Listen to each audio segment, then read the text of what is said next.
presentación sobre lo principal en Portugal en este momento en términos de lucha social que existe. Quizás el mayor movimiento popular en términos de cuestiones medioambientales desde hace 40 años, cuando impedimos la construcción de una central nuclear en Portugal en los años 70, y esa lucha contra el petróleo. Como de esa lucha también está surgiendo no solamente un nuevo movimiento antipetróleo, pero también un movimiento que está pensando en el futuro. Muy rápidamente, desde el 2007 a 2015, Portugal tuvo la entrega de 15 concesiones de petróleo y gas en tierra y en el mar. 11 en el mar, 4 en tierra, para explotación en offshore normal, deep offshore, a más de 2, 3 mil, 4 mil metros de profundidad en el mar, y también en tierra con métodos convencionales y fracking. Muy rápidamente, en estas dos concesiones son Batalha y Pombal. Fue entregue a una empresa australiana creada para ganarle esa concesión. En el mar a Repsol, a Corvus Energy, una empresa tejana de fracking, Galp Energia, que era la antigua energética nacional portuguesa, y Partex Oil and Gas, que es una antigua petrolera, y ya lo veré un poquito más. En la costa sur también a Cosmos Energy, a Galp Energia y a la italiana Eni. En el Algarve, en el sur, dos concesiones en tierra entregas a una empresa que fue inventada para ganar la concesión, se llamaba Port Fuel. Y en el mar, a Repsol, también a Partex Oil and Gas. Y aquí estamos al lado de la bahía de Cádiz. Entonces, había también el interés de continuar la explotación de gas desde ahí.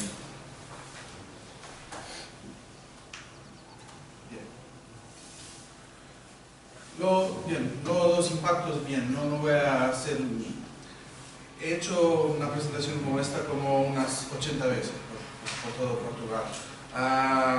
Ya sabemos bien los impactos directos de la explotación petrolera. Portugal nunca tuvo ni explotación de petróleo ni de gas, nunca fue un productor, siempre fue un importador, y lo hace las concesiones también al fin de ese periodo, y estamos hablando de peak oil. Pero sabemos que estamos llegando también cuando llegamos a esta situación a un periodo donde se extreman todas las formas de extracción, incluso la idea de hacer fracking en deep offshore. Eso es multiplicando todos los riesgos porque sea en tanta profundidad con tanta presión. Incluso hacerlo fracking a más de 2-3 mil metros de profundidad está posible porque, como no está excluido de los contratos, como no hay legislación específica para esa gestión, la posibilidad está encima de la mesa.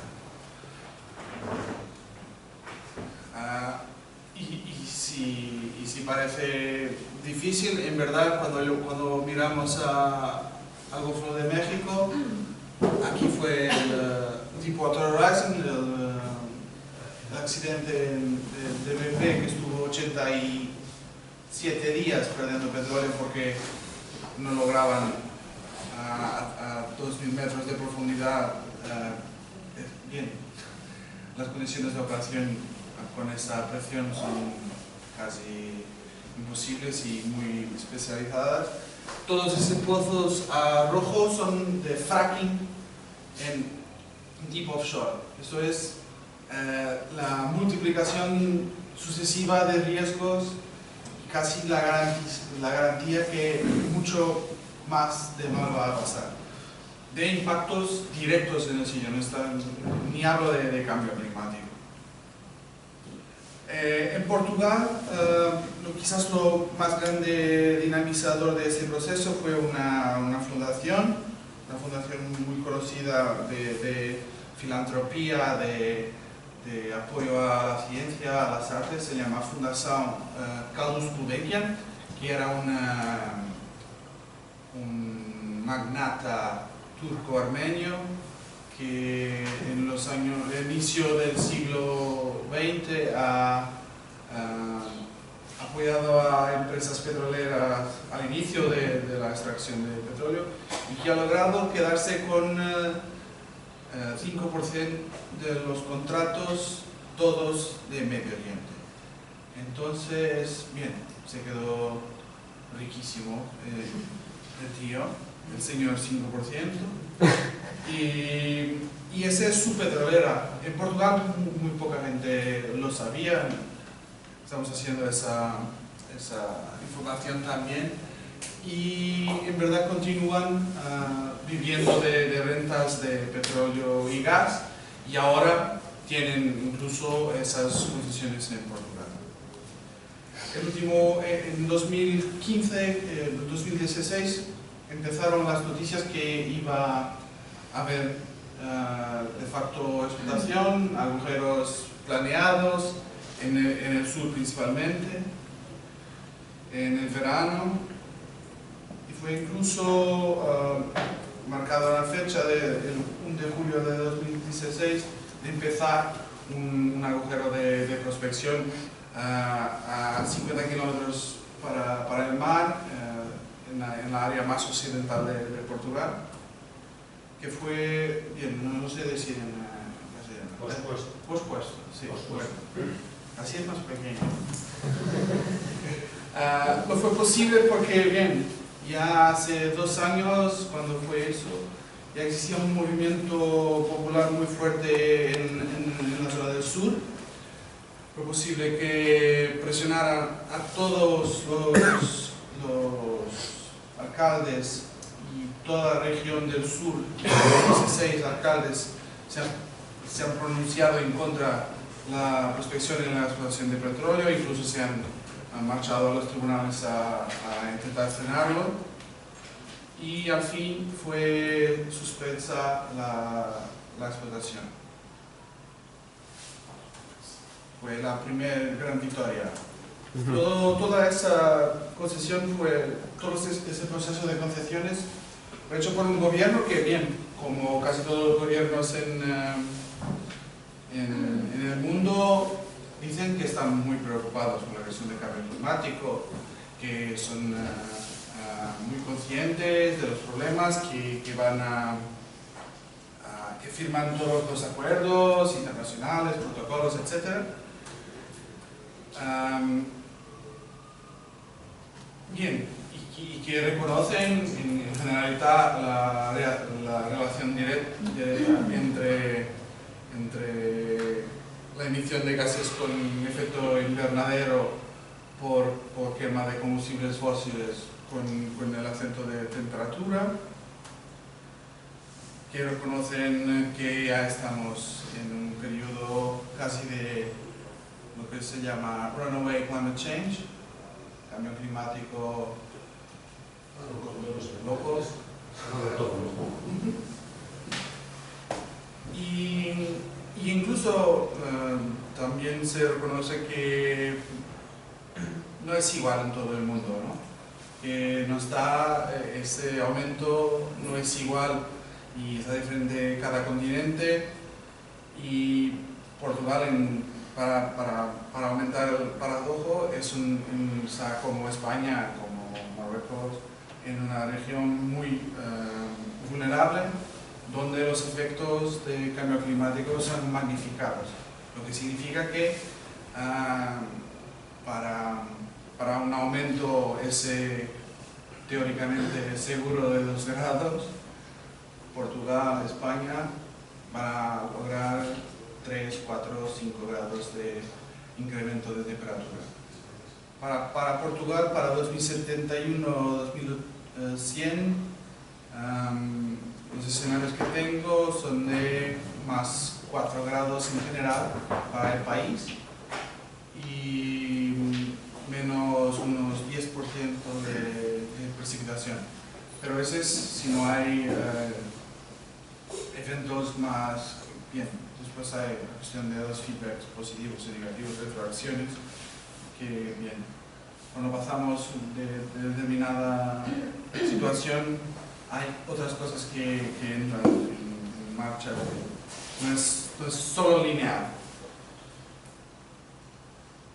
Y bien, 2016 incluso batió con mucha larga escala los récords de 2015 y todos los meses, como hubiera sido en 2015, fueron los más quentes. Cada mes fue lo más quente hacia el momento. Incluso 2017 tampoco ha cambiado mucho esa tendencia. Los responsables, bien, los conocemos muy bien y casi podemos decir uno a uno sus nombres, históricamente también. Y bien que tenemos los acuerdos que no tienen nada de obligatorio, que de facto obligue a cambiar, que tenga fuerza de ley, que tenga fuerza de facto ejecutar. Y con la elección de Donald Trump, eso se quedó aún más evidente, porque esa alianza entre Trump y Putin, que es, en mi opinión, el rescate final de las petroleras. Pero Europa puede decir lo que quiera, porque su estrategia energética de hacer la transición hacia el gas es básicamente el mismo, cambia un poco los actores económicos, pero muy poco. Siempre nos presentan un escenario así de que vamos a hacer esa transición hacia las renovables con petróleo, incluso haciendo extracción mientras utilizamos la energía solar. Y tiene esa lógica infinita de que eso nos fue dicho el último año cuando hemos invadido Álava. Cuando estaba la data del agujero, hemos invadido las instalaciones de Galp Energía y nos dijeron que para poder hacer inversión en renovables tenemos que continuar a invertir en combustibles fósiles para poder tener capital para invertir en renovables. Que así bien. Hemos intentado siempre lograr añadir las dos cuestiones, la cuestión del petróleo con la cuestión del cambio climático y la cuestión del nuevo modelo energético e incluso de democracia energética. Hemos logrado reunir a mucha gente sobre esos dos temas y un poco por todo el país hemos hecho acciones, presionado muchísimo al gobierno, desde los métodos más tradicionales de peticiones, etcétera, hacia acciones directas.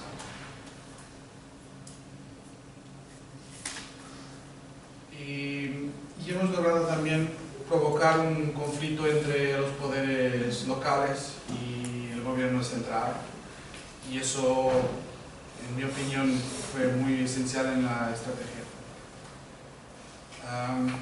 Pero en verdad se mira la ascensión de una especie de pesadilla tecnológica que se esconde sobre la idea de economía azul, la economía del mar, la expansión de la plataforma continental portuguesa, que quieren que lleve desde Portugal continental hacia los Azores. Eso es la mitad del océano Atlántico, para hacerle cosas muy raras, desde inmediatamente la explotación de petróleo offshore, deep offshore, y la mineración en grande profundidad, hacer minerías a 2, 3 mil, 4 mil metros de profundidad para extraer minerales raros, muchas cosas. Y bien, para eso también han hecho algunas concesiones. La primera victoria que hemos logrado después de trabar el agujero fue el cancelamiento de las concesiones en tierra en el sur. Ayer tuvo una noticia que logramos aún más cancelar 4 más concesiones de petróleo en el mar, en el Algarve, en el sur también. Entonces solo quedan en ese momento 9. Al mismo tiempo le han dado autorización para empezar la prospección al otro lado, al lado del Atlántico. Y surgió una nueva Fundación Océano Azul, presentada por Setiu, que es un grande experto de asuntos del mar, que está totalmente obsesionado con la idea que debemos explotar nuestros recursos marítimos, y queda muy claro que los recursos marítimos son petróleo, gas y minerales raros en mineración ultra profunda. Bien, ¿cómo nos marchamos en esta lucha? Hemos logrado crear en 3 años una barrera un poco por todo lado para frenar petróleo y gas. Creamos grupos locales que, bien, casi todos muy focalizados en la cuestión de petróleo, pero siempre tienes que avanzar más. Que la gente no habla solamente de lo que no quiere, pero incluso hemos entrado mucho en la cuestión de lo que queremos. Y aquí llegamos a un sitio muy peculiar de Portugal. Es Sines, es como la capital industrial, la capital petrolera, la capital de importación. Es un puerto de aguas profundas donde llegan mercancías y llegan también recursos energéticos de todos lados, incluso gas de fracking venido de Luisiana. Y ahí se desmontó un movimiento muy fuerte contra la explotación de petróleo y gas. Es peculiar y es curioso, porque mientras el gobierno dice que la explotación de petróleo va a hacer que haya más materia prima para trabajar en aquí donde existe una refinería de petróleo, en verdad hay un movimiento popular muy importante. Y ese movimiento popular logró incluir a sindicatos y a trabajadores de la industria que están muy preocupados porque para ellos ya quedó muy claro, y quizás la presentación anterior lo hace también muy bien, que el pic de petróleo ya se marchó y ellos están muy interesados en saber de qué van a vivir en el futuro. Entonces yo llegué ahí para hablar en contra de la explotación de petróleo y solo decía, no, pero y después, y nosotros. Porque no queremos, ¿vale? Concordamos contigo los impactos ambientales y a seguir. ¿Qué vamos a hacer a seguir? Bien, tenemos una campaña, mi grupo Climáximo, con incluso otros de los grupos que he presentado ahí, que están por todo el país. Se llama Empregos para el Clima. Y para eso también añadimos 2 organizaciones importantes en Portugal. Una de que yo fui también dirigente, Precarios Inflexibles, una asociación de combate a precariedad, una organización de trabajadores precarios, y la CGTP, la central sindical más grande que existe en Portugal. Y la idea es atacar 2 crisis al mismo tiempo. La crisis del empleo y la crisis del clima. Pero avanza más. Los principios que tiene la campaña es que sean nuevos empleos, que esos empleos impliquen recortes efectivos de emisiones, que sean empleos públicos, y que haya prioridad de conversión para trabajadores de los sectores de industrias fósiles y con muchas emisiones. Nuestras primeras cuentas nos dicen que podemos crear en 15 años para lograr un recorte de emisiones de 60 a 70% de todas las emisiones de gases de dióxido de carbono. Se pueden crear 100.000 empleos directos. Hace parte eso de una campaña internacional empezada en Reino Unido, 1 Million Climate Jobs, que existe en muchos países, en Sudáfrica, en algunos estados de Estados Unidos, en más países africanos, y por ejemplo no existe en el Estado español. Y nuestras primeras cuentas, que son bien, tenemos mucha gente muy bien informada y estamos aún en los estudios más preliminares, pero la idea no es que sea solamente una campaña académica o un estudio académico, sino lograr de facto avanzar un poco más en esto. Solamente para la electrificación ferroviaria y rodoviaria crearíamos 6.150 nuevos empleos. En transporte público rodoviario urbano, solo en Lisboa y Porto, las dos ciudades más grandes del país, crear 5.100 nuevos empleos. Para la floresta, la cuestión de cadastro forestal, que no existe en Portugal, es algo increíble. Vigilancia, diversificación y reforestación, porque Portugal tiene un problema grave de incendios forestales, composición forestal, con monocultura de eucaliptos masiva.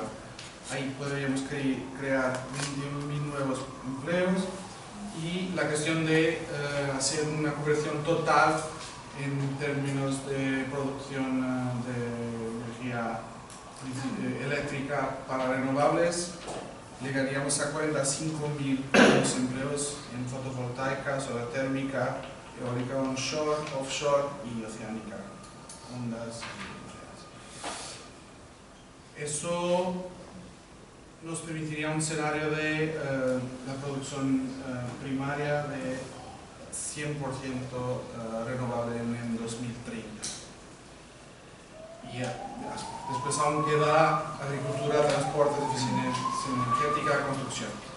Bien, de lo que estamos, ya terminó, de lo que estamos hablando es que también un poco en línea con lo que ha hablado mi compañero antes, ¿qué podemos hacer? Esto es la oportunidad de tener un plan. En esos 100.000 empleos están muy por debajo de lo que es posible. No hemos hablado de adaptación a cambio climático, de ciudades enteras que no van a poder quedarse donde están, por ejemplo, con los escenarios más normales, no un escenario de ruptura total sistémica. Y lo que importa es de facto tener un plan y asumir un plan. Es el contrario, ¿no? Planificarlo para nosotros, planificarlo democráticamente, utilizar luchas muy concretas y radicalizarlas y llevarlas hacia esa otra idea de futuro, y transformar una muralla defensiva, como es la que hemos creado en contra de las petroleras, en una muralla ofensiva. Y esa muralla ofensiva lo que quiere y tiene que disputar es un nuevo futuro. Y eso, bien, seguro que es energético, pero es mucho más de social y organizativo que solamente tecnológico. Y bien, os dejo con la situación.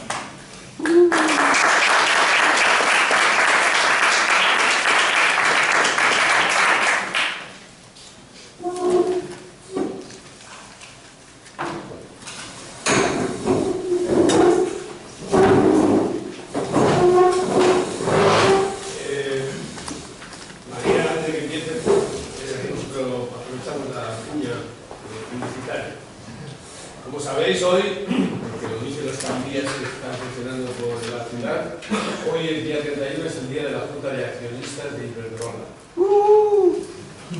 Iberdrola es la gran empresa que domina nuestra ciudad. Tiene el edificio más grande de todo Euskal Herria, está ahí al lado. Ahí se ve allá. Construido en la crisis, Y ayer estuvo la gente de Greenpeace, estuvieron dentro, esperando la contrata. Y hoy vamos a estar fuera, bueno, tenemos la costumbre de visitarles y visitarles el día de hoy. Entonces, coincidió que el seminario era el día de la Junta de Accionistas. La propuesta que os hacemos es parar el seminario a las 11:10, 11:15, bajar, no es en la torre, porque se juntan en el Palacio de Euskalduna, que está un poco antes. Está ahí a las 11:30, que es cuando empieza la presentación, saludarles, recibirles, cantarles un poquito. Y después volver acá, y volver a empezar acá a las 12:30, más o menos. 12:15, 12:30, es nuestro plan. ¿Ok?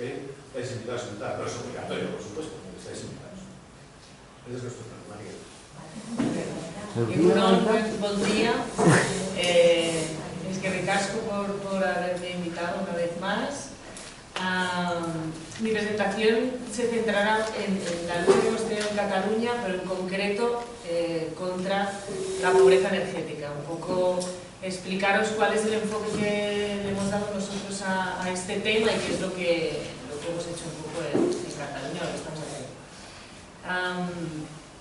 Bueno, la pobreza energética pues, afecta a un 11% de la población en el Estado español.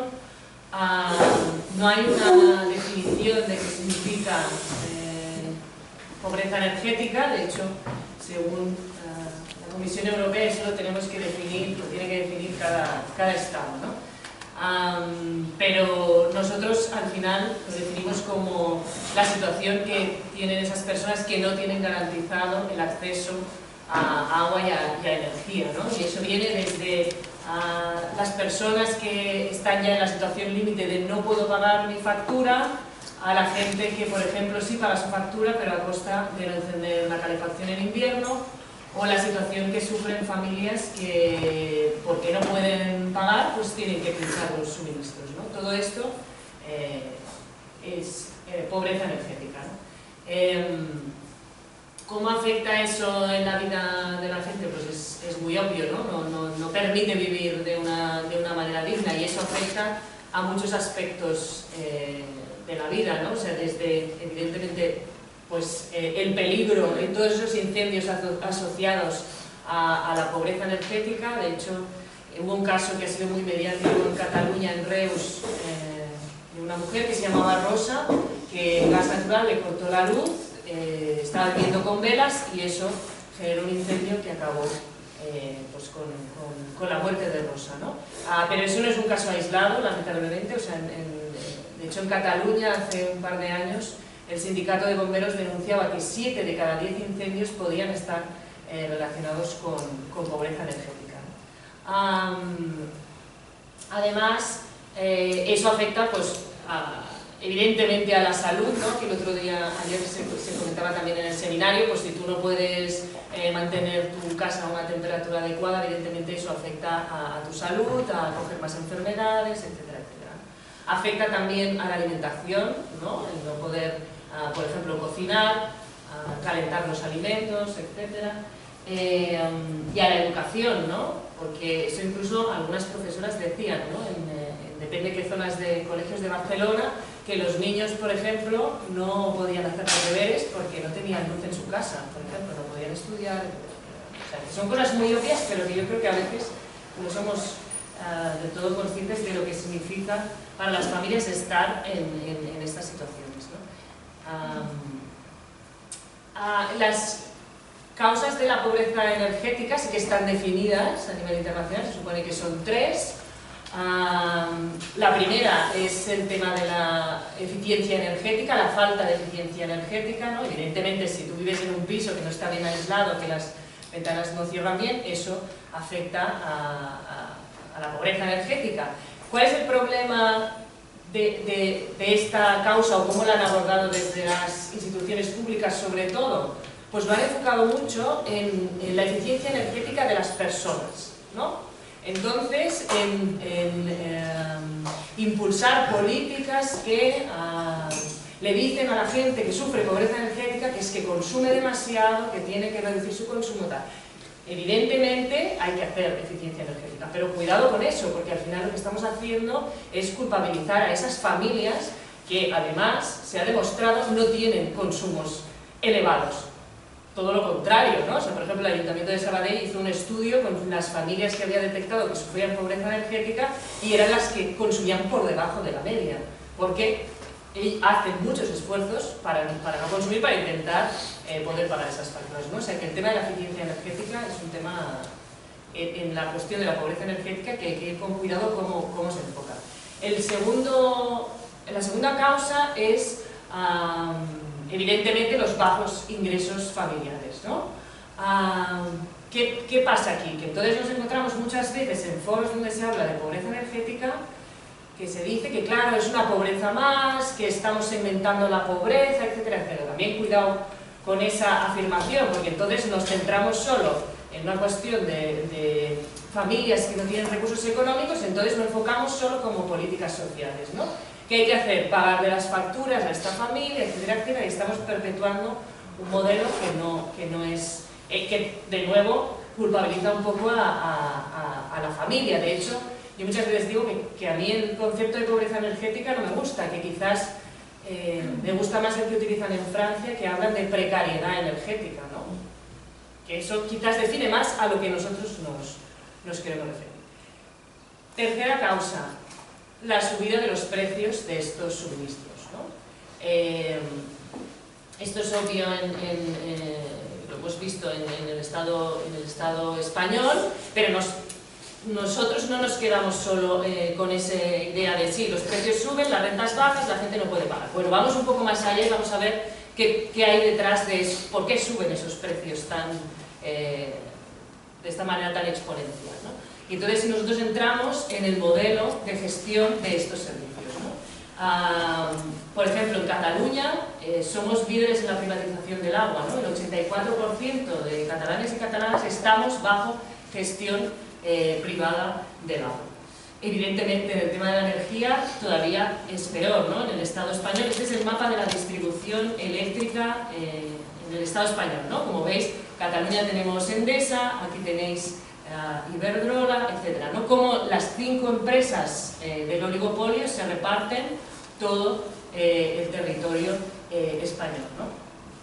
Evidentemente esto da un poder enorme a estas empresas, ¿no? Un control increíble sobre el mercado que les permite los abusos a los que ya conocemos, ¿no? Además, estas empresas concentran generación, distribución y comercialización en la misma empresa, ¿no? Yendo en contra de las directivas europeas. Además, concentran la propiedad y la gestión, es suya, y además no está separado, o sea que no, por ejemplo, ayer hablábamos de cuál era el modelo que queríamos crear, de propiedad y gestión pública, pues en el Estado español eso, según ley, es imposible. Bueno, esto es, lo he comentado antes, la subida de los precios en los últimos años, ¿no? Y que eso nos lleva ahí y nos lleva también a analizar un poco qué es lo que estamos pagando en nuestras facturas, ¿no? Que más del 50% de lo que pagamos no tiene nada que ver con el consumo, son muchísimas otras cosas, ¿no? Los 1.350 millones del proyecto Castor, que seguro que conocéis, lo estamos pagando en nuestra factura del gas y lo iremos pagando durante 30 años. 1.350 millones más intereses, ¿no? Y eso lo pagamos en nuestra factura del gas. En la electricidad, exactamente lo mismo. Yo creo que mucha gente no sabe lo que es el Castor. ¿No? Pues el Castor es un proyecto de almacenaje de gas que se hizo en la región, que ahora no me acuerdo cómo se llama, Castellón, y que provocó terremotos en ese territorio y se tuvo que parar ese proyecto, ¿no? Entonces, bueno, tiene un mecanismo financiero muy complejo, europeo, que al final lo que le garantiza a la empresa de Florentino Pérez es que en cualquier caso, si no le salía bien el negocio, lo que fuese, el Estado español iba a responder por esa inversión. Y el Estado español somos todos nosotros en la factura del gas, ¿no? En la electricidad, pues todos esos costes que tenemos que tampoco tienen nada que ver, y en el agua también pasa exactamente lo mismo. ¿Eso qué significa para las familias que no pueden pagar? Pues que por muchos esfuerzos que hagan por intentar reducir su factura, al final, a la hora de la verdad, no hay una bajada del precio real, ¿no? ¿Por qué? Porque más del 50% no es consumo, son muchas otras cosas. Evidentemente, todo esto tiene que ver mucho con las famosas puertas giratorias, ¿no? El otro día estaba en un seminario en el Colegio de Ingenieros y vino a hablar alguien que había sido directivo de esa distribución. Y decía, claro, porque las empresas les van cambiando el marco normativo y nos vamos adaptando, ¿no? Porque lo deciden los políticos, que lo decidís todos vosotros. Con todo su morro, ¿no? Y era como, o sea, ¿cómo tenéis construido el discurso, no? No, pobres. Él se quejaba de que, claro, pobres, y tenían que irse adaptando a los cambios normativos que decían los políticos.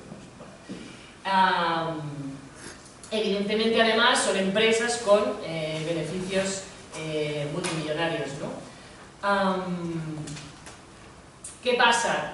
Que el hecho de que la gestión de estos suministros básicos necesarios para vivir estén en manos de empresas privadas hace pues, que al final eso se trate pues, como un negocio y no como un derecho. Por tanto, estas empresas, si una familia pues, no puede pagar, pues te cortan el suministro. ¿Por qué? Porque la ley del Estado español entiende que si alguien no paga su factura de la luz es porque no quiere. Entonces, si tú acumulas 2 facturas sin pagar, la ley permite que te corten el suministro, porque entiende que tú no pagas porque no quieres. Entonces, pues eso, se dan estas cifras, ¿no? Entre Endesa, Iberdrola y Gas Natural, pues cortaron la luz en el 2015 a 1.791 hogares cada día, ¿no? Evidentemente, de lo que estamos hablando son de derechos básicos para vivir dignamente, ¿no? Bueno, y de hecho tenía el dato también de Iberdrola que decía 2 millones de cortes de suministro en 5 años había hecho Iberdrola, ¿no? Pero la noticia explicaba, pero habían reconectado muy rápido, en 48 horas, porque al final las empresas utilizan evidentemente los cortes de suministro para que la gente pague. O sea, es la amenaza para el pago, y en 48 horas la gente saca el dinero debajo de las piedras, aunque no lo tengan, lo pide al vecino, lo pide a la madre, lo pide a quien sea, pagan para que les vuelvan a reconectar, ¿no? Y evidentemente, pues, esta es la situación en la que se encuentran las familias. ¿Qué es lo que hace, lo que ha hecho la administración ante esta situación, ¿no? Pues empezando por Europa. Ayer también se comentó, la cuestión de la pobreza energética la aborda, habla de los consumidores vulnerables, que hay que poner medidas, los estados, siempre y cuando eso no interfiera en el mercado, ¿no? Entonces, claro, si vemos que el mercado precisamente es el que está provocando toda esta situación, es un poco complicado. ¿Qué hace el Estado español? Pero sí que ordena que los estados definan qué es pobreza energética para cada estado. El Estado español, por ejemplo, no lo ha definido. Seguramente porque definir un concepto significa aceptar que existe, ¿no? Entonces, no lo ha hecho. ¿Qué ha hecho? Que yo, o sea, ni lo consideramos una medida de pobreza energética, pero el famoso bono social, que al final es un descuento que tienen las familias en la factura de un 25%, ¿no? Pero en una parte de la factura. Al final, a efectos prácticos, eso son 6 euros de descuento, ¿no? Y cuando estamos hablando de facturas de 50, 60, 80 euros, ¿no? Y además, para acceder a este bono social es unos requisitos muy restrictivos. La mayoría de familias que están en situación de pobreza energética no pueden acceder. Esto es todo lo que se ha hecho desde el Estado español. Luego, en algunos territorios se han ido haciendo más cosas, ¿no? La mayoría lo que acaban haciendo es, pues los ayuntamientos acaban pagando las facturas de las familias que no pueden pagar, ¿no? Pero claro, al final, ¿eso qué significa? Que con fondos públicos le estamos pagando a estas empresas sus impagados, al final. Les estamos solucionando más el problema a las empresas que no a las familias, porque además, evidentemente, estos fondos no es barra libre, ¿no? Si tú no puedes pagar, te pago todas, no te pago una, te pago dos, te pago tres, ¿no? Y entonces es una situación que no se soluciona. Entonces, ¿qué hacen estas empresas? Seguro que habéis visto en las noticias muchas veces, y Iberdrola además es de las que publicita, ha firmado un convenio con el Ayuntamiento de Bilbao contra la pobreza energética y se compromete a no cortar. Claro, se compromete a no cortar porque el Ayuntamiento le va a pagar la factura, más claro, si cualquiera, ¿no? De hecho, le sale súper a cuenta. Entonces, en esta situación, en febrero del 2014, nace la Alianza contra la Pobreza Energética, que estamos formados por muchos colectivos, desde la Plataforma de Afectados por la Hipoteca, a federaciones de vecinos, al movimiento de trabajadoras y trabajadoras en el paro, a también organizaciones que trabajamos más el tema del modelo de gestión de estos servicios, tanto del agua como la energía, ¿no? Y entonces nos unimos en la alianza. El objetivo principal es exigir ese acceso universal y evidentemente hacemos presión sobre la administración, porque al final la administración es quien tiene que garantizar nuestros derechos, pero poniendo sobre la mesa que las empresas que están gestionando estos servicios tienen una responsabilidad, ¿no? Porque hasta entonces todo el tema de la pobreza energética solo se enfocaba o eficiencia energética o políticas sociales, porque las empresas no tenían nada que ver con la cuestión, ¿no? Entonces nosotros lo que intentamos es situar a estas empresas en el centro del problema, ¿no? Entonces, bueno, hacemos muchas acciones como la ocupación de las oficinas de estas empresas, la presión a la administración, pero también lo que hicimos es, conjuntamente con la PA y el Observatorio DES, impulsar una iniciativa legislativa popular, que al final es la única herramienta en esta llamada democracia que tiene la ciudadanía para proponer leyes, una ley contra la emergencia habitacional y la pobreza energética, ¿no? Bueno, una ILP que al final es una ley, ¿no? Entonces, bueno, pues se recogieron más del triple de las firmas necesarias, 150.000, lo presentamos en el Parlamento de Cataluña, hicimos todo el proceso de negociación con los partidos y al final conseguimos no solo que se aprobara, sino que se aprobara por unanimidad. Es que incluso el Partido Popular votó a favor de esta ley, evidentemente porque sabía que vendría después el Tribunal Constitucional y se la cepillaría, pero en ese momento la aprobaron por unanimidad, y es una ley que recogía todas las demandas de la Plataforma de Afectados por la Hipoteca, la acción en pago, la cesión obligatoria de pisos para de los bancos para la administración, etcétera, etcétera, y medidas contra la pobreza energética. ¿Qué es lo más importante de esta ley? Un poco lo que planteamos, un cambio de paradigma, que yo que decía al principio, de que la ley del Estado español dice quien no paga es porque no quiere, nosotros decimos al revés. Quien no paga, presupongamos que es porque no puede. Y ya será la empresa, al final, que es la que está en una situación de privilegio, que demostrará que no pagas porque no quieres. ¿Cómo le hemos hecho eso? Con el principio de precaución, que es algo como muy sencillo, pero es que no estaba pasando. O sea, hasta ahora, la información de quién no puede pagar las facturas solo la tenía la empresa. El ayuntamiento no tenía ni idea de quién no podía pagar, a no ser que la persona fuese ella y lo explicase, pero la mayoría de gente no lo hacía. ¿Qué es el principio de precaución? Pues que la empresa, antes de cortar, tiene que preguntar al ayuntamiento. ¿Esta familia que no me está pagando está en una situación de vulnerabilidad? ¿Sí o no?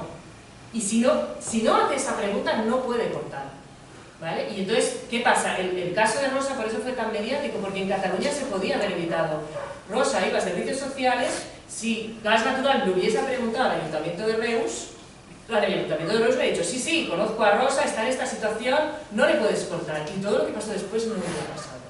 Entonces, ha costado muchísimo porque las empresas se resistían a tope a cumplir con esto. Yo me acuerdo, en marzo del año pasado, Endesa me dijo, María, jamás vamos a enviar esos listados a los ayuntamientos, y desde septiembre lo están haciendo. Y Gas Natural, después de todo este pitote y de decir que la ley no se puede aplicar porque falta un reglamento, porque se inventan lo que haga falta, desde este mes está enviando los listados. Todas las compañías, y por cierto, Iberdrola fue la primera, ¿Por qué? Porque en Cataluña no tiene clientes casi. Entonces digo, mira, no me busco problemas, envío los listados. Claro, el otro día estuve en Murcia, que tienen Iberdrola, y me decían que Iberdrola les decía que no lo podían hacer por una cuestión de protección de datos, ¿no?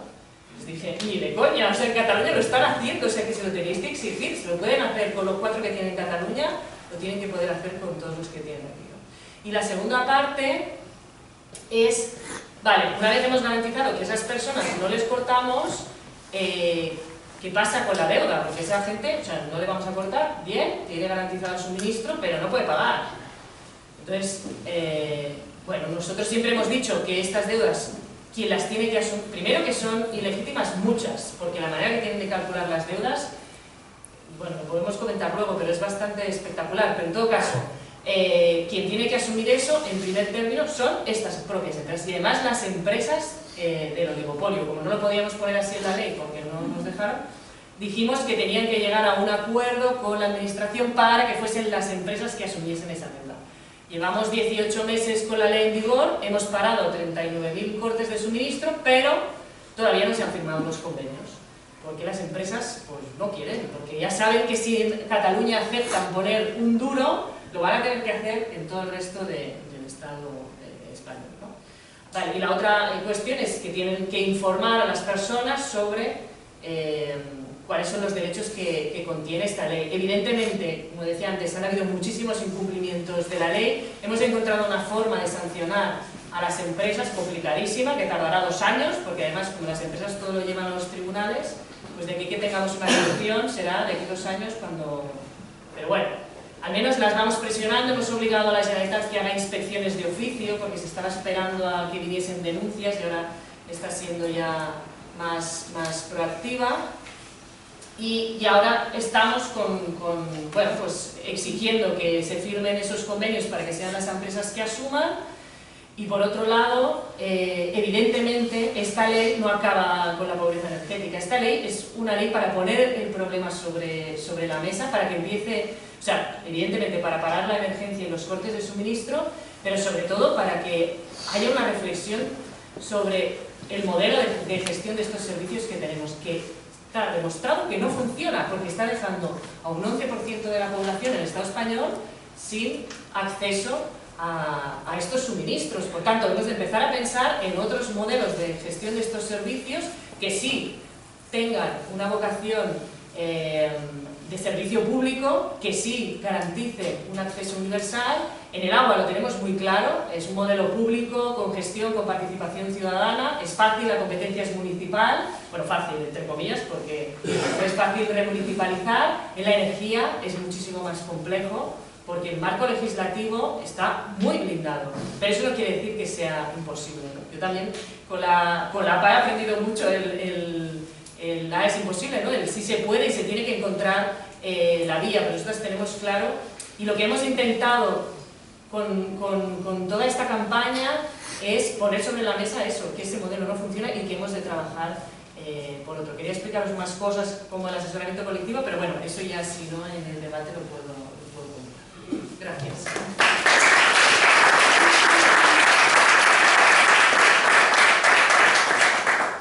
Pues ahora, siguiendo el esquema de ayer, daremos paso al debate y ahora pues habrán las preguntas de los comentarios.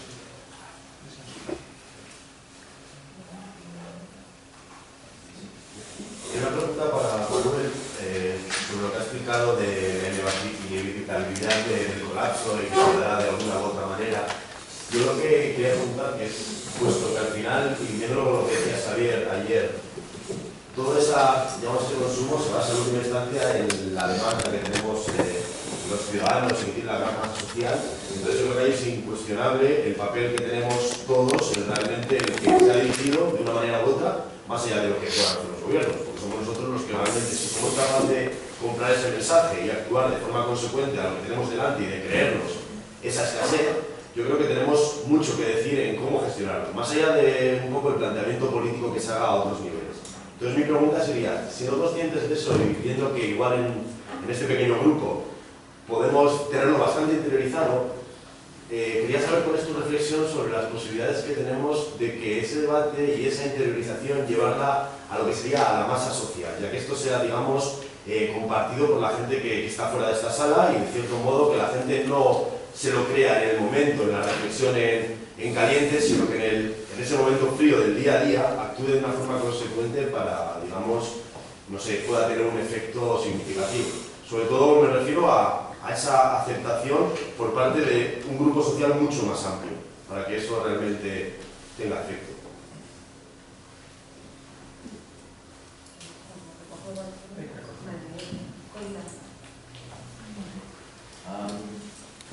Gracias, pues es algo para los tres. Me encontraba todas las tres presentaciones muy interesantes, de información muy concreta, de luchas muy concretas. Y lo que veo es que en todos los tres hay como, digamos, un enemigo, ¿no? Con los grandes 5 empresas de electricidad, las empresas de gas y petróleo en Portugal y la siderúrgica de aluminio en Galicia. Pero creo que algo que estoy pensando cada vez más cuando aprendo de estas distintas luchas contra empresas es que hay muchos discursos en contra del proceso, pero sin el poder de reprimir este proceso, sin el poder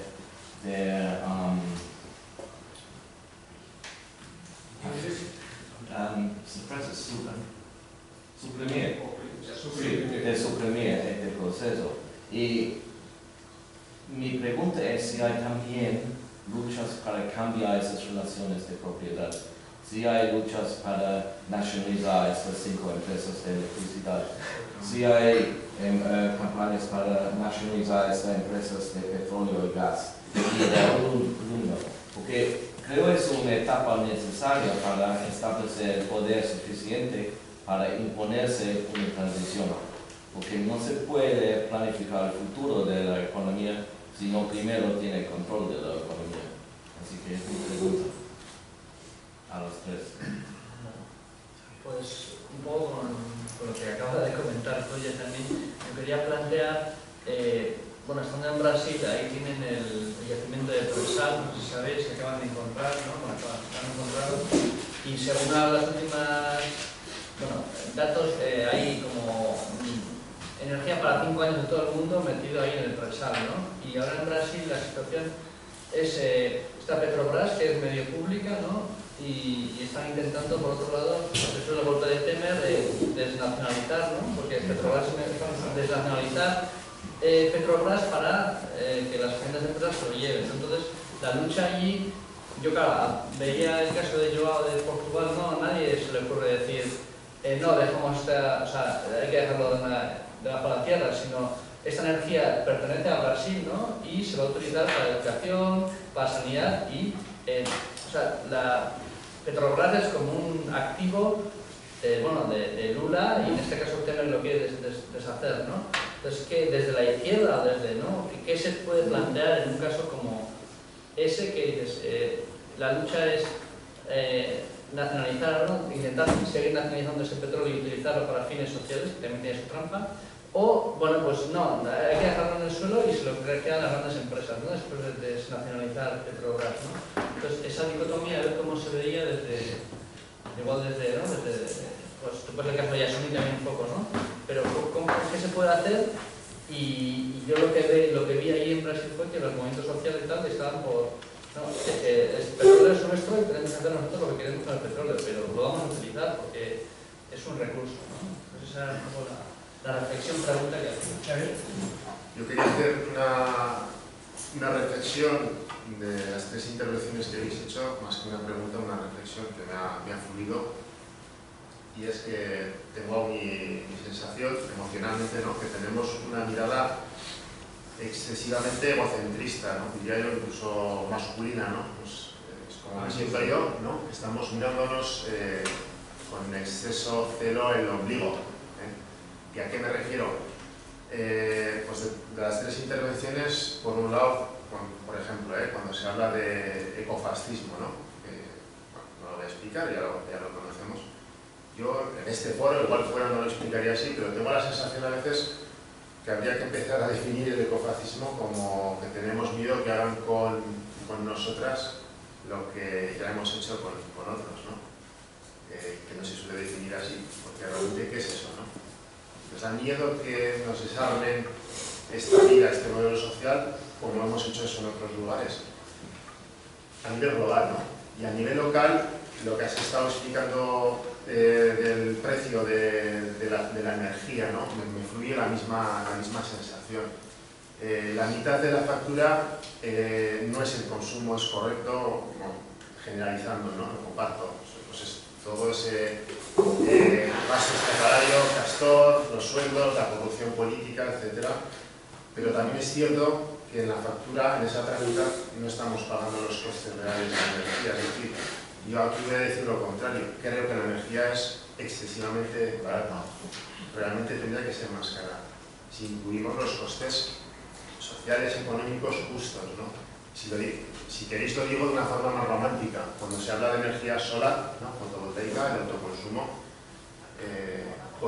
incluimos los costes de los módulos fotovoltaicos, pero a nadie se le ocurre leer la letra pequeña de en qué condiciones humanas o de vida se han fabricado esos módulos fotovoltaicos chinos, ¿no? O sea, nos olvidamos esa parte y directamente decimos, bueno, la fotovoltaica tiene estos costes de instalación, ¿no? Entonces, por eso quería hacer esa un poco reflexión en cuanto a ese egocentrismo, ¿no? Que miramos solamente, entre comillas, con excesiva fuerza, lo que nos está afectando, olvidándonos un poquito del... Sí, yo tenía tres preguntas bien concretas. Una para el compañero de Galicia, que me quedé pensando en las proyecciones distópicas o apocalípticas. Mi pregunta es, ¿qué espacio habría para visiones más optimistas del postcapitalismo? Por ejemplo, la que propone Paul Mason. ¿Ves algún espacio para la realización de ese tipo de escenarios? En segundo lugar, la segunda pregunta ya la hizo Paul y tenía que ver con las luchas referidas a la posible nacionalización. En el caso de Europa lo veo muy complicado, no solo por las restricciones españolas, sino por las restricciones europeas, pero quería saber si había algún debate por ese lado, o alguna propuesta política de parte de partidos, etc. Y en tercer lugar, el compañero de Portugal, si podías elaborar la referencia que había a los empleos de carácter público, que me parece que es una afirmación interesante, porque algunos de nosotros vemos con mucha simpatía a 1 Million Climate Jobs Campaign, pero vemos que en muchos puntos coinciden con el discurso de la economía verde, el capitalismo verde que muchos de nosotros criticamos. Entonces, esa referencia a lo público me parece que aporta una diferencia interesante. Yo no voy a... Solo quiero decir tres cosas. Una, tengo un encargo de una fundación ecosocialista. En Euskal Herria está montando una escuela ecosocialista y ahora en mayo vamos a tener un seminario, una reunión como esta, donde queremos que una mujer, una feminista desde el ecofeminismo, una persona del mundo sindical y también una persona del mundo ecologista hablen de cómo tiene que transitar el modelo industrial vasco de este modelo a otro modelo. Y estamos buscando a esas personas que hablen del ecologismo. Conocemos a algunas personas, ahora que le veo a Miquel ahí, José Becerra, que es un compañero del Parlamento de Miquel, a veces estamos en eso, pero si conocéis a personas del mundo ecologista que puedan atreverse a hacer una exposición de cómo debe cambiar el mundo industrial vasco, de cómo es a cómo sería en nuestro proyecto, bienvenido sea. Dos, la intervención que ha hecho ahora es de publicidad. Digo, porque ahí hemos tenido un montón de libros que tienen que ver con esto que estamos hablando en el seminario, que no son para que los veáis, para que los conozcáis, ¿no? En la Ecochea hay algunos de ellos, se pueden conseguir, pero bueno, para transmitir información. Todos estáis preguntando por autores, están saliendo un montón de... Creo que nos podemos también trabajar en red con este tipo de conocimiento y autores que salen, estudios que salen, organizaciones, etcétera, que sería bueno que antes de que acabe el seminario tengamos una lista de correos electrónicos para poder trabajar en red y todo aquel que quiera información lo haga. Y solo como publicidad es que tanto María como Alba acaban de colaborar en un número nuevo que sale de la revista Viento Sur, que va a salir ahora en abril, mayo, donde hay 6 artículos que hablan un poco de todos estos temas que estamos hablando aquí.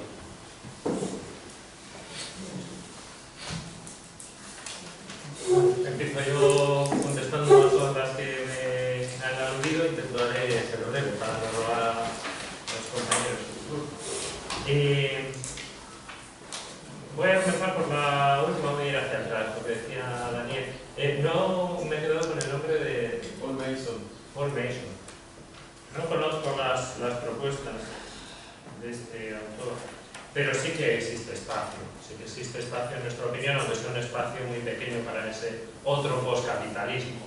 Y pensamos que ya está ahí, que las semillas de ese futuro ya están ahí, esas grietas que habla Holloway, que hay que conectar. Ahora está el trabajo de conectarlas y ampliarlas, y es un poco la función que queremos hacer con algunas de estas iniciativas en las que estoy, como por ejemplo la revista 15-15-15, en la que reflexionamos y vamos contando iniciativas que vayan un poco dibujando estas otras alternativas, ¿no? Porque ahí no está decidido el futuro, nadie lo conoce, aunque la tendencia, que es como nos pasaba ayer con el tema geoestratégico que nos tocaba con ya, las tendencias están ahí, que eso no quiere decir que todas vayan a terminar en donde apuntan, ¿no? En nuestra mano está actuar un poco.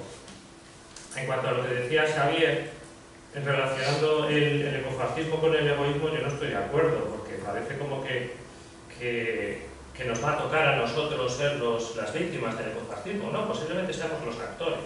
Y en ese sentido, pues estamos en posiciones privilegiadas de, bueno, tampoco tan privilegiadas, porque no tenemos ni el petróleo ni tenemos los ejércitos, pero bueno, podemos ser parte de las alianzas que continúen, pues eso, ¿no? Como el famoso artículo de Turiel, estamos dispuestos a invadir Argelia cuando nos empecemos a quedar sin el gas natural. Entonces no va a ser que no, es que ahora nos va a tocar a nosotros, no. Tenemos que verlo como que vamos a seguir siendo colonialistas, que por otro lado puede que nos toque, por ejemplo en Galicia sí que vamos a ser colonia, que vendrán a quemar nuestros bosques para hacer agrocombustible, etcétera, pero bueno, en otro sentido vamos a ser al mismo tiempo víctimas y victimarios. Lo que comentaba Salo sobre nacionalizar el último petróleo y todo eso, yo creo que tenéis que volver a hacer las cuentas, que yo sepa, estas reservas supergigantescas que se están descubriendo cada 5 años de consumo mundial, yo creo que las tenéis que hacer otra vez. Eso es lo que dicen los que han encontrado. Hacer las cuentas que son muy fáciles, Tú miras lo que le va a salir por petróleo, divide los centros de consumo mundial y normalmente cuando te hablan los medios de grandes yacimientos gigantescos, históricos, normalmente te da para unas pocas semanas. La cuenta de Pesal las hizo Roberto Bermejo, son 6 meses. 6 meses. Está cambiando todos los días. Cada vez a la baja. Bueno, efectivamente hay nuestra opción es clara, dejarlo en el suelo, como solo se hace por el tema del cambio climático, es que no habría ni que pensarlo. No habría ni que pensarlo. Si no estuviese ahí el cambio climático todavía podría pensarse, pero a nosotros está clarísimo. Lo que comentaba con ya de que efectivamente estamos criticando aspectos del sistema en los cuales el poder pues, no está a nuestro alcance, y si estamos teniendo en cuenta luchas para nacionalizarlo o controlar. A ver, aquí hay como dos tendencias. Hay dos tendencias. Una es efectivamente a controlar, sería la vía estatalista, y otra vía sería más la libertaria, más la de base, que sería un poco también la de Ted Trainer, es decir, bueno, que se caiga el sistema solo, que se caiga el capitalismo, que se caiga el Estado, y nosotros vamos a ir construyendo un colchón para sobrevivir cuando eso ya no exista. Entonces, ¿hasta qué punto tendría sentido controlar las centrales térmicas o controlar la lúmina o controlar lo del petróleo? Si al final se va a derrumbar el sistema que sostiene eso. Y entonces somos igual, a veces, yo por ejemplo soy más partidario de ir creando, sin abandonar la lucha del todo, por hacerse con el control de esos recursos, sí ir creando otras cosas desde la base que no tengan que ver. Aparte es una estrategia mucho más fácil, porque no te quemas dándote golpes contra un muro infranqueable, que sabes que al final se va a acabar derrumbando, y lo único que tienes que hacer es procurar construir tu alternativa un poco lejos del muro para que no se te caiga encima. Y bueno, la primera pregunta, que también me aludía directamente, la respuesta de los ciudadanos, cómo llevan el debate a la sociedad, pues efectivamente es el kit de la cuestión. Yo ahí soy partidario de hacer mucha pedagogía social, que es donde creo que, por ejemplo, la izquierda está fallando muchísimo, está renunciando a un papel que deberían asumir, no solamente a la hora de aplicar políticas, sino de hacer pedagogía social y explicar los problemas. Lo hizo históricamente para explicar cómo funcionaba la explotación capitalista. ¿Por qué no explica ahora realmente la situación irreversible energética a la que nos estamos enfrentando? Yo creo que ahí tiene un gran papel y que nosotros también, ¿no? A nivel de base, lo que podamos hacer y sobre todo predicando mucho con el ejemplo y dando ejemplos, poniendo en marcha ejemplos que sean referentes para que la gente vea que se puede vivir sin capitalismo, sin dependencia energética, de una manera mucho más simple y de una manera pues, que se parece mucho más a lo que nos planteamos que puede ser ese postcapitalismo, digamos, democrático.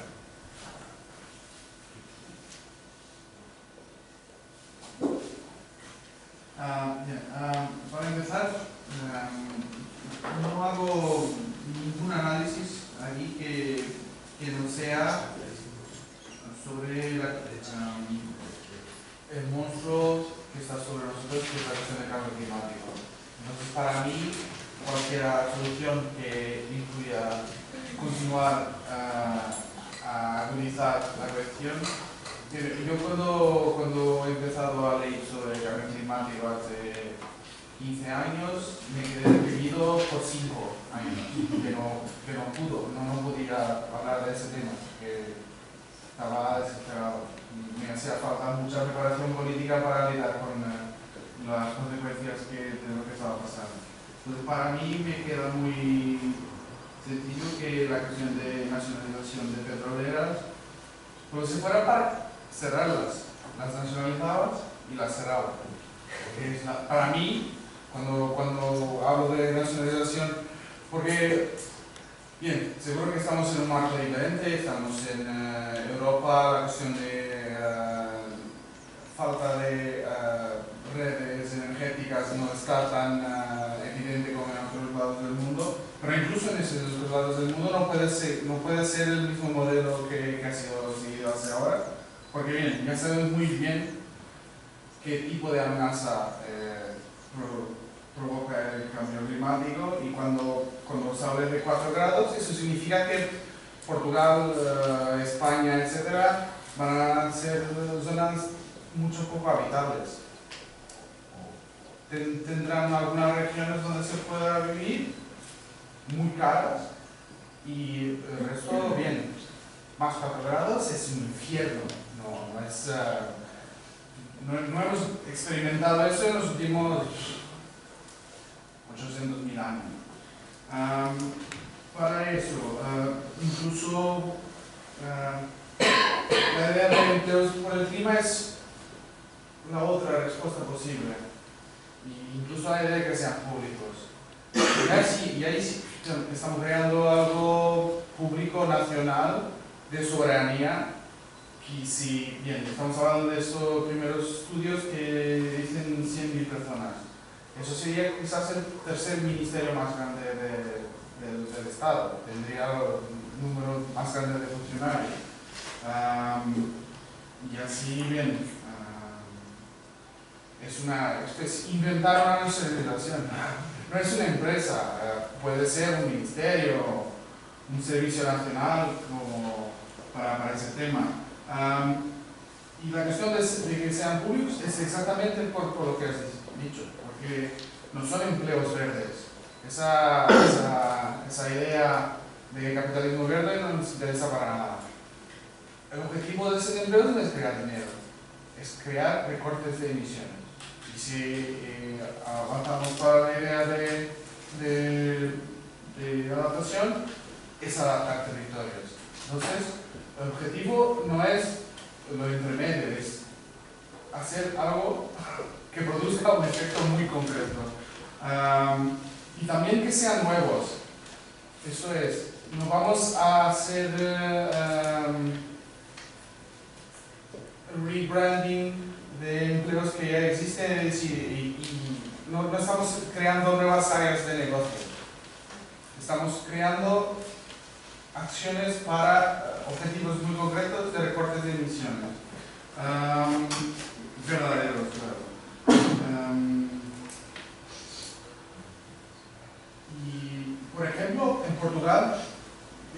marco de la Unión Europea, que es una mierda, etc.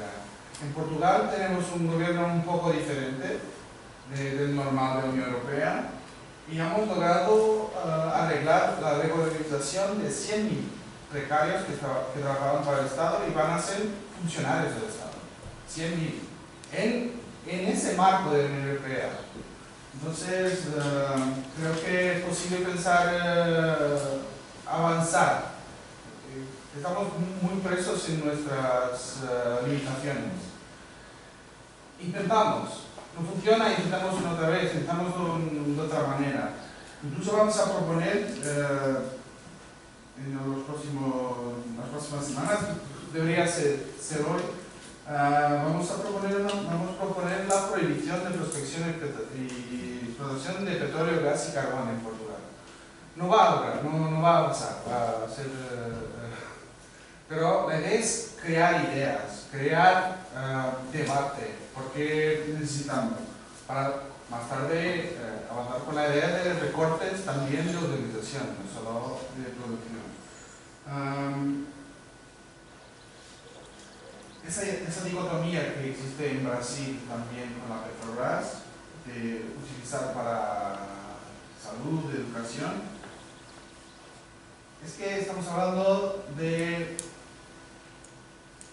crear unas condiciones en que la salud y la educación van a ser como... Estamos... Se ha hablado mucho del fin del mundo aquí, yo no lo he hablado, pero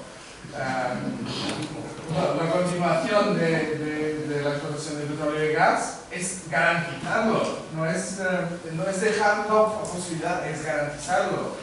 El Partido Comunista Portugués no está en contra de la explotación de petróleo y gas en Portugal. Dice lo mismo, que quiere que sea público, nacionalizado, y que sea utilizado para beneficios sociales, educación, sanidad, y nosotros decimos, ¿de qué estás hablando? No hay socialismo en el mundo Mad Max. O un poco. Al final, yo creo que esas zonas de exclusión son bien características del capitalismo, del colonialismo, del imperialismo, y están se expandiendo y como ha dicho muy bien Manuel, con el colapso energético se van a expandir aún más y quizás esa idea de neofeudalismo yo creo que ya es política de la Unión Europea, por ejemplo. Esa idea que el sur de Europa, por la cuestión de la deuda, sería una zona económica especial como China para atracción de inversión, de regulación laboral, de regulación medioambiental. Es eso, es crear las zonas de exclusión. Ahora nos toca a nosotros, sí. Bien, es eso. Es la progresión del colonialismo porque necesita más recursos. Y si no hay ya tan lejos, ahora vamos a por ellos. Creo al fin que es necesario pensarlo como programación. Nosotros necesitamos desarrollo económico. Desarrollo no es crecimiento. Desarrollo es evolución. Y puede ser de crecimiento. Es programación. Porque la economía está planificada. Está planificada en contra de nosotros. Pero quizás podemos planificarlo nosotros, si tenemos algunas ideas claves. Y creo que tenemos muchas ideas claves. Pero nunca tenemos ganas de proponerle una visión para el mundo. Mira, en el fin del mundo está terminando el tiempo para que presentemos nuestra visión del mundo. Pero quizás más gente le gustará que pensamos. Vale, sobre dos cosas, ¿no? Lo de las luchas, la nacionalización de las eléctricas, etc. Nosotras en Cataluña, bueno, esto que intentaba explicar un poco al final, pero también tenía poco tiempo, o sea, el enfoque es más desde el municipio, ¿sabes? No tanto, porque al final, si tenemos una Endesa nacionalizada, sigue controlando ¿no? el territorio, o sea, ¿cuál es el control que podríamos ejercer desde la ciudadanía, ¿no? Por eso yo hablaba de un modelo pues público desde el municipio. Por ejemplo, nosotras estamos ahora intentando trabajar para ver si hay alguna vía para remunicipalizar o municipalizar las redes de distribución, por ejemplo, ¿no? Que al final, ¿no? O sea, en generación poco, pero se puede hacer cosas, en comercialización se pueden hacer cosas, pero la distribución es del oligopolio, ¿no? Pues a ver si podemos quitarles también de alguna manera esa parte del pastel, ¿no? Y eso implicaría, o sea, va asociado con un modelo descentralizado de energías renovables, una distribución pública, una comercialización pública con control y participación de la ciudadanía, ¿no? Un modelo público comunitario, ¿no? Entonces nosotras lo enfocamos más desde ahí, más que desde la nacionalización, desde el Estado español, ¿no? Y sobre la reflexión más, que sabía que la dirías, de lo de la energía es barata, porque ya lo comentabas ayer, ¿no? Evidentemente, o sea, al final nosotras ponemos sobre la mesa que los precios no paran de subir, ¿no? Y que en el sistema en el que tenemos ahora, pues está dejando a una parte de la ciudadanía sin acceso, ¿no? Y cómo unir ese discurso con el discurso ecologista no es tan fácil, ¿eh? O sea, nosotras lo tenemos presente, pero no es fácil, porque al final tú estás hablando con gente que realmente las está pasando canutas, ¿me entiendes? O sea, que hacer ese planteamiento desde cuando yo lo tengo garantizado, desde cuando yo no tengo ningún problema para pagar mis facturas y además me puedo poner mi propia placa solar y hacer un sistema más eficiente en mi casa, todo eso, está genial, pero desde la gente que realmente no tiene manera de garantizar ese acceso, o que es que además tenemos muchas familias, por ejemplo, que necesitan máquinas de oxígeno para vivir, por ejemplo, ¿no? Plantéale, no, la energía que pagamos es demasiado barata, etcétera, etcétera. O sea, también tenemos que, yo creo, desde el discurso ecologista, saber descifrar ese mensaje y transmitirlo a toda la ciudadanía, no solo a los que ya estamos concienciados, ¿no? Sino también a la gente que está en esta situación, ¿no? Y cómo nosotros hemos hecho muchos debates sobre eso en Ingeniería Sin Fronteras, cómo unes el discurso del acceso universal con hará aquí que todo el mundo consuma lo que le dé la gana, ¿no? Bueno, ¿cómo haces ese equilibrio? Pues hay que irlo trabajando sobre la marcha, pero también con cuidado, ¿no? Porque también nos hemos encontrado pues gente que... Ya tengo la solución a la pobreza energética, ponemos placas solares en las casas... Pero, a ver, que estás hablando de una familia que le van a cortar mañana la luz porque no la puede pagar. ¿Sabes? Empecemos a construir esos modelos, pero quizás no con la gente que está en la peor situación, sino con los que sí que nos podemos permitir hacer esos cambios y luego iremos haciendo, ¿no? O sea, yo no digo que primero se tenga que garantizar el acceso y luego hagamos eso, hagámoslo a la par. Pero ayudarnos también a construir ese discurso, ¿no? Porque no es tan fácil, no es tan fácil. O por ejemplo con el tema del gas, ¿no? Muchas de estas familias tienen gas en su casa y yo me encuentro defendiendo que todo el mundo tenga acceso al gas, claro. No es pero ¿qué haces? La mayoría de pisos de gente empobrecida tienen cocinas de gas. ¿Qué hacemos? O sea, les tenemos que garantizar que esta gente pueda cocinar o que pueda calentar su casa, ¿no? Entonces, bueno, es un trabajo ahí que tenemos.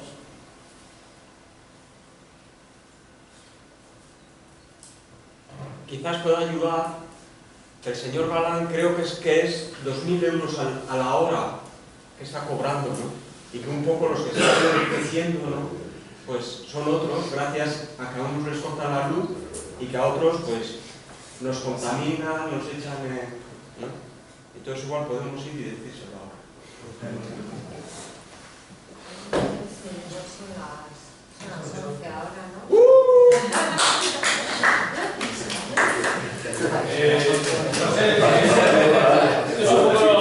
Es un poco caótico, pero vamos a ver si lo hacemos bien.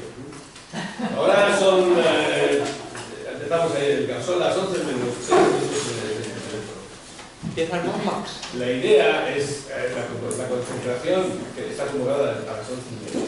Pero el objetivo no caótico es estar aquí a las 12:30. 12:15. 12:15. Hay que empezar, porque si no, lo que hacemos es que Alba, Ana y Javier se queden sin su aportación, es decir, que quedan mucho menos tiempo, y eso no es democrático, y ahí se habla de democracia. Entonces, vamos a intentar ser formales y estar aquí a las 12:15 para empezar a las 12:30. La bajada... a ver qué os parece. Pues yo creo, por distancia nos puede llevar un poco de tiempo andando, igual a mí se me ocurre lo mejor ir al metro, aquí Sarrico, y parar en Deusto, pero bajándonos en la